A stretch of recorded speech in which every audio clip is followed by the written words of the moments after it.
Chapter 4. It happened, when all the nation were clean passed over the Jordan, that the Lord spoke to Joshua, saying, Take 12 men out of the people, out of every tribe a man, and command them, saying, Take out of the midst of the Jordan, out of the place where the priest's feet stood firm, 12 stones, and carry them over with you, and lay them down in the lodging place where you shall lodge this night. Then Joshua called the 12 men whom he had prepared of the children of Israel out of every tribe a man.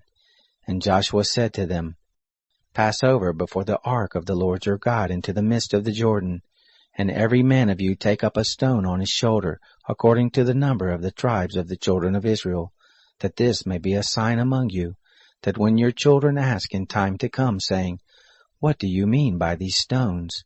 Then you shall tell them, Because the waters of the Jordan were cut off before the ark of the covenant of the Lord, when it passed over the Jordan. The waters of the Jordan were cut off, and these stones shall be for a memorial to the children of Israel forever.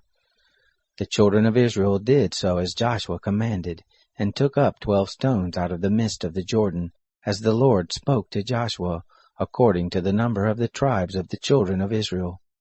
And they carried them over with them to the place where they lodged, and laid them down there. Joshua set up 12 stones in the midst of the Jordan, in the place where the feet of the priests who bore the ark of the covenant stood, and they are there to this day. For the priest who bore the ark stood in the midst of the Jordan, until everything was finished that the Lord commanded Joshua to speak to the people, according to all that Moses commanded Joshua, and the people hurried and passed over. It happened, when all the people had completely passed over, that the ark of the Lord passed over with the priest in the presence of the people.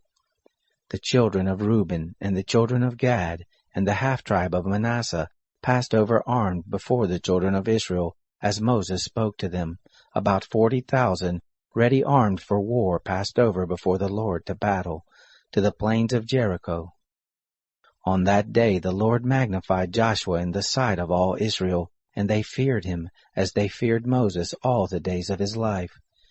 The Lord spoke to Joshua, saying, Command the priests who bear the ark of the testimony, that they come up out of the Jordan. Joshua therefore commanded the priests, saying, Come up out of the Jordan. It happened, when the priests who bore the ark of the covenant of the Lord were come up out of the midst of the Jordan, and the soles of the priests' feet were lifted up to the dry ground, that the waters of the Jordan returned to their place, and went over all its banks as before. The people came up out of the Jordan on the 10th day of the first month, and encamped in Gilgal, on the east border of Jericho. Those 12 stones which they took out of the Jordan did Joshua set up in Gilgal. He spoke to the children of Israel, saying, When your children shall ask their fathers in time to come, saying, What do these stones mean? Then you shall let your children know, saying, Israel came over this Jordan on dry land. For the Lord your God dried up the waters of the Jordan from before you, until you were passed over, as the Lord your God did to the Red Sea, which he dried up from before us until we were passed over, that all the peoples of the earth may know the hand of the Lord, that it is mighty, that you may fear the Lord your God forever.